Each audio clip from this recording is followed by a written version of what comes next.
Yes, wapendwa wetu, tunayo furaha kuu ya kuungana nanyi katika muda huu mzuri wa kujifunza tena pamoja neno la Mungu. Basi bila ya kwenda mbali, neno la Mungu ambalo tunakuletea lina tangamano au kichwa cha somo kinasema kutambua mitego ya muovu shetani. Kutambua mitego ya muovu shetani ndo somo letu ambalo tunataka kuliangalia. Kwa hiyo basi na kuomba uzidi kuombea kimoyomoyo moyoni, na mimi natafuta kuomba Mungu atupe nguvu, atuwezeshe mimi na wewe tuweze kusonga mbele katika somo letu, si ndio? Basi naomba mahali popote mlipo muweze kuwa makini ili tuweze kusonga mbele, tuweze kuomba pamoja. Asanteni sana. Basi tuombe Mungu. Baba yetu muweza yote, muumba mbingu na nchi, mtawala wa vyote vilivyoko, tunakushukuru kwa kutuandaa na kutupa tena muda huu na kutupa msikilizaji ili tuungane naye katika somo la kujifunza namna ya kutambua mitego ya muovu shetani. Baba ndiye adui wa imani, ndiye adui wa mema, ndiye adui wa kanisa, ndiye adui wa ukweli, ndiye anafanya maafa yote ya ujaze dunia. Basi tupe uvuvio wa Roho Mtakatifu, atuelezee, atuelekeze kila mmoja, tunaomba na kuamini katika jina la Yesu, amen.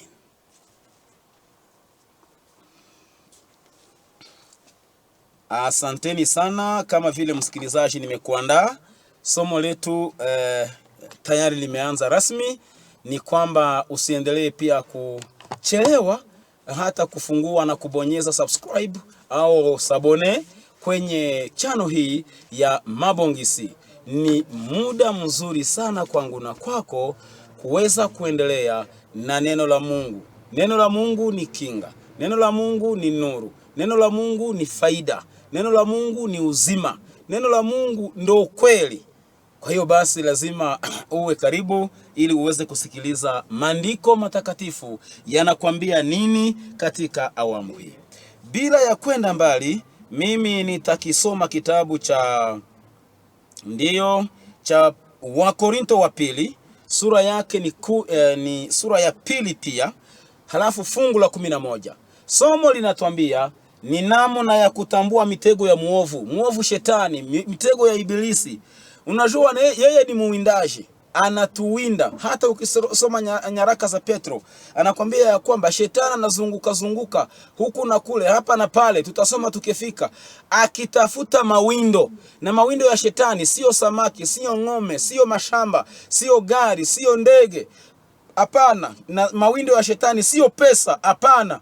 Mawindo ya shetani sio viwanja na manyumba, bali mawindo ya shetani ni moyo wako. Anatafuta uteke nyara moyo wako, na wakati mwingine anatumia mwili wako kuuteka moyo wako. Do you see, my brothers, my sisters? Unaona, anatumia mwili wako ili shetani auteke moyo wako. Ndio maana msikilizaji, na kuandaa na kuhamasisha kwa wakati huu, ushipange vizuri, somo hili liwe faida kwako. Maana shetani anazunguka hapa na pale na hapa, huku na kule, akitafuta wababa ambao zamu zao hazilindwe vizuri. Anatafuta wamama ambao zamu zao hazilindwe vizuri. Anajua unapoenda kulala bila kuomba, basi anajua unapoamka kitandani asubuhi unaweka mavazi unaenda bila maombi, hapo ndo shetani anataka.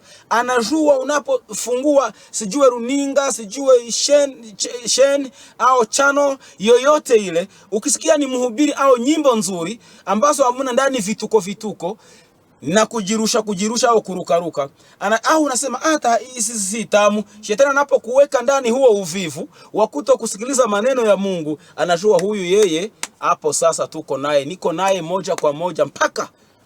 Ndio maana basi na sisi baada ya kutambua mitego ya shetani, namna alipiga imani, aligombana na mababu, watengenezaji, manabii, mitume wa Yesu mwenyewe, hadi leo analifuata kanisa, anawinda hajarizika.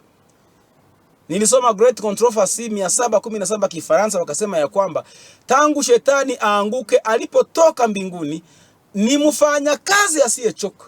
Na anaona ya kwamba kibarua alichokifanya ni kichache mno, ni kidogo sana, ni duni. Anasema ya kwamba kibarua alichokifanya tangu akatiliwe mbinguni ashushwe duniani, anasema hajachapa kazi. Fikiria, mtu aliyefanya watu wa wakati wa siku zote, kwanza ni Kaini na Abili. Mmoja alimuua ndugui, matunda ya shetani hiyo. Hizo ni kazi ya shetani. Mtu aliyefanya wakati wa wazazi wetu wa kwanza, wakati wa Nuhu, watu waangamizwe na gharika, wamezwe na maji, ni shetani yule, na anasema hajafanya kazi. Mtu aliyezamisha miji ya zamani mnayoijua, yani hiyo Misri. Hata mnakumbuka kisa cha wana Israeli walipotoka Misri, si wa Misri wakawafuata? Walipofika baharini, kwa miujiza ya Musa maji kawafunika. Shetani alisema hapo shua, hapo ndo sababu wanakufa na wao bila hawatubu. Hao ni pato yangu.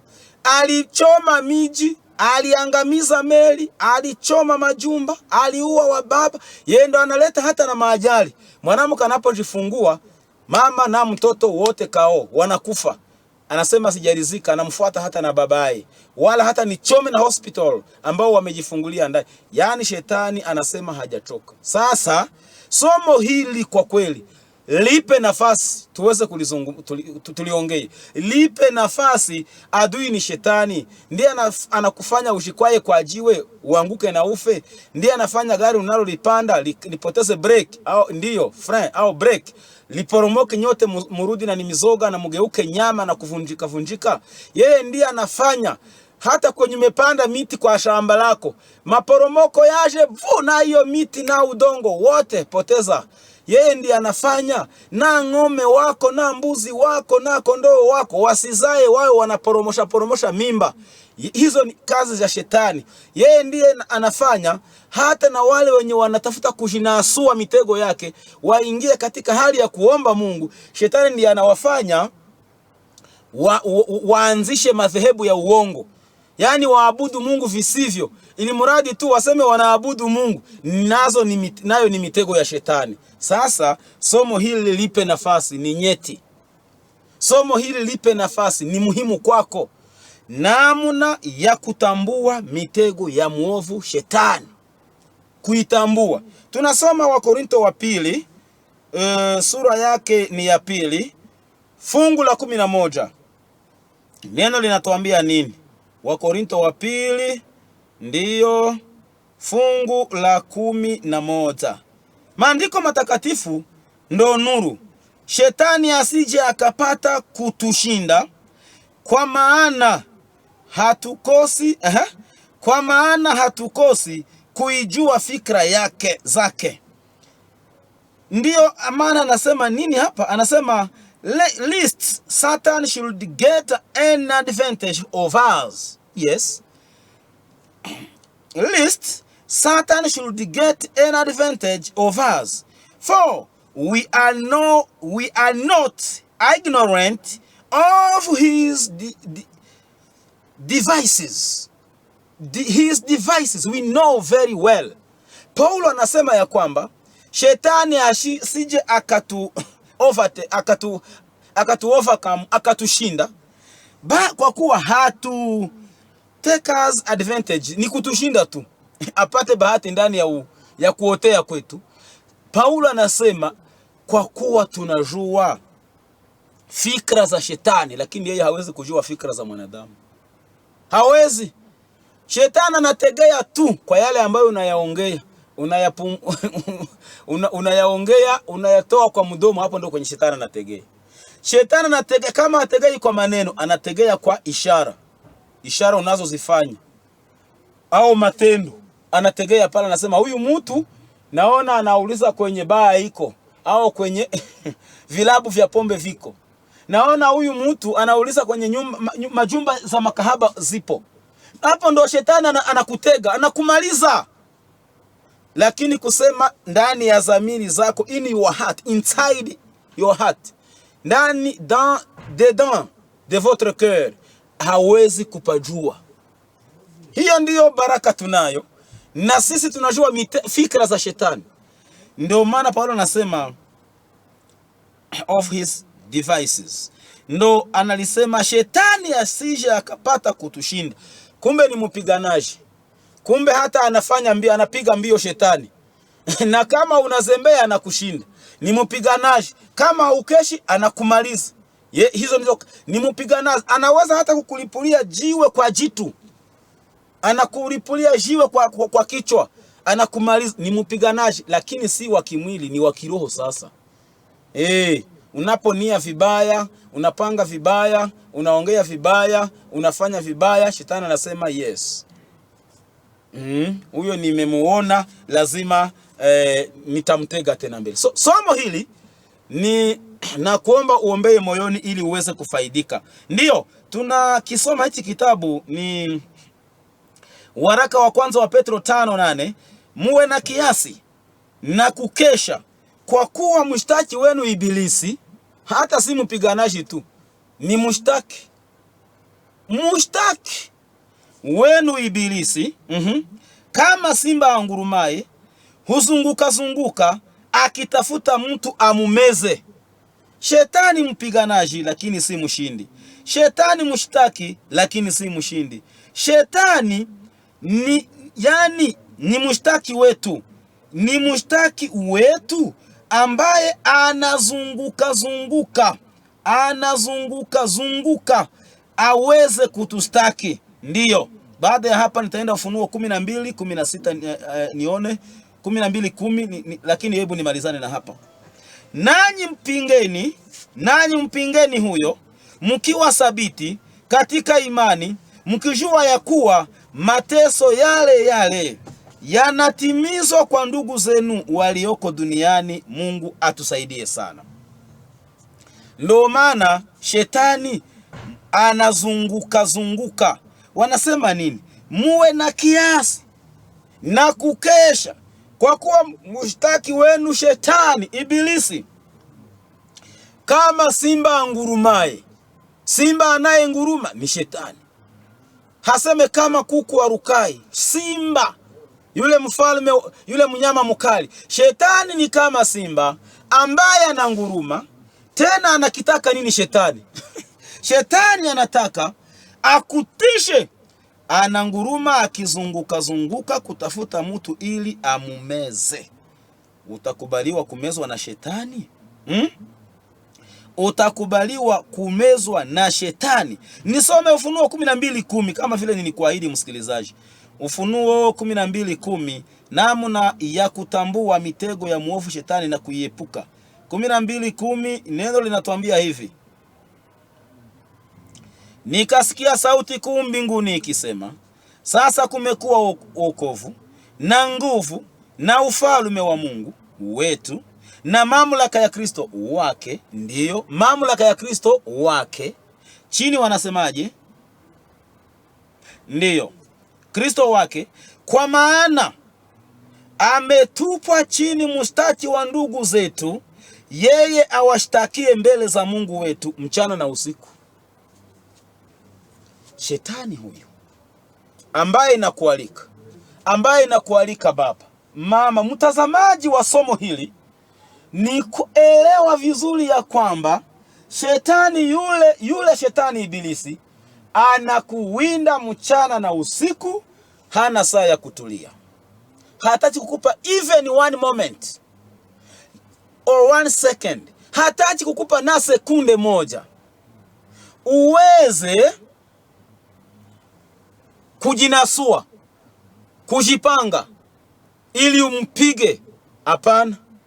Ili ujihami. Hapana. Shetani huyo hataki kukupa ka wakati kakupumua na ndio maana wengi leo nia zao, mawazo yao, mafikiri yao, mielekeo yao, matendo yao, hawakumbuka ya kwamba kuna adui wa kupigana naye.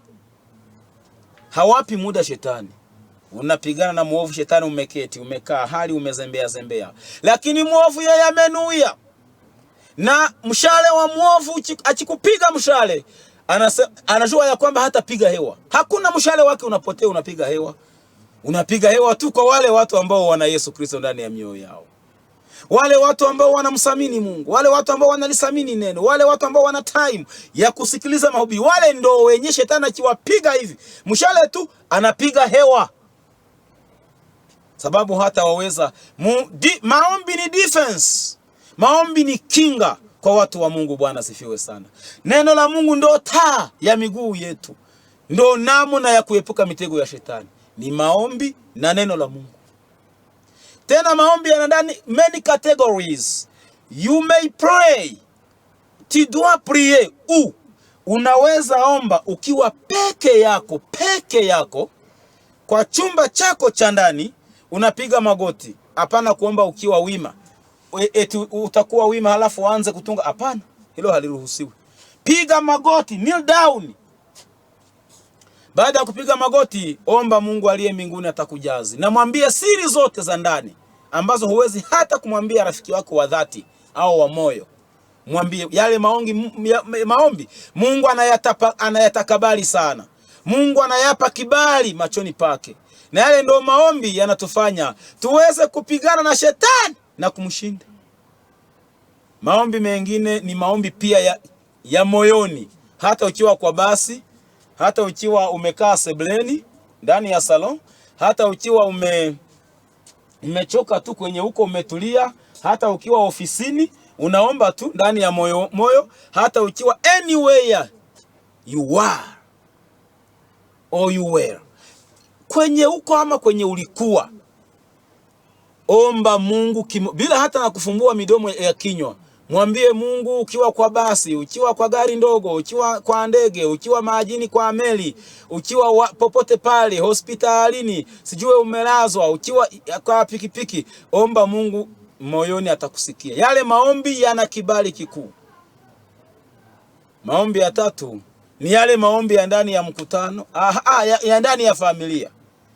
Unajua kuna wanaume hapa na wanawake pale, na wasichana hapa na vijana pale ambao hawajui kuomba Mungu ni nini.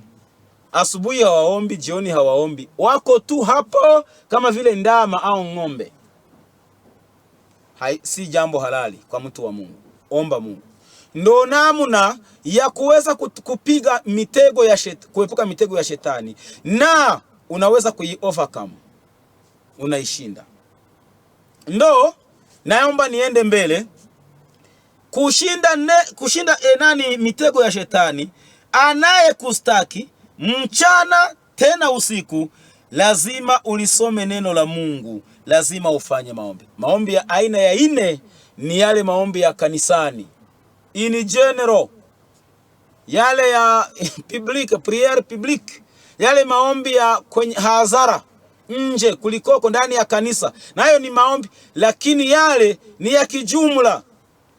Maombi ya dhati ni yale ya moyoni, na maombi ya dhati zaidi ni yale ya faragani, halafu mengine ni ya familia, kafara ya asubuhi na ya jioni, halafu mengine ni kanisani, mikutanoni huko, na sawa.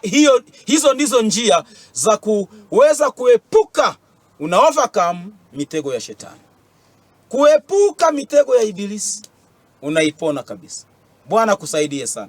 Ndio maana msikilizaji anasema, nikasikia sauti kuu mbinguni ikisema, sasa kumekuwa wokovu gani na nguvu, na ufalme wa Mungu, ndiyo wa Mungu wetu, na ufalme na mamlaka ya Kristo wake, kwa maana ametupwa chini mshtaki wa ndugu zetu, yeye awashtakie mbele za Mungu wetu mchana na usiku.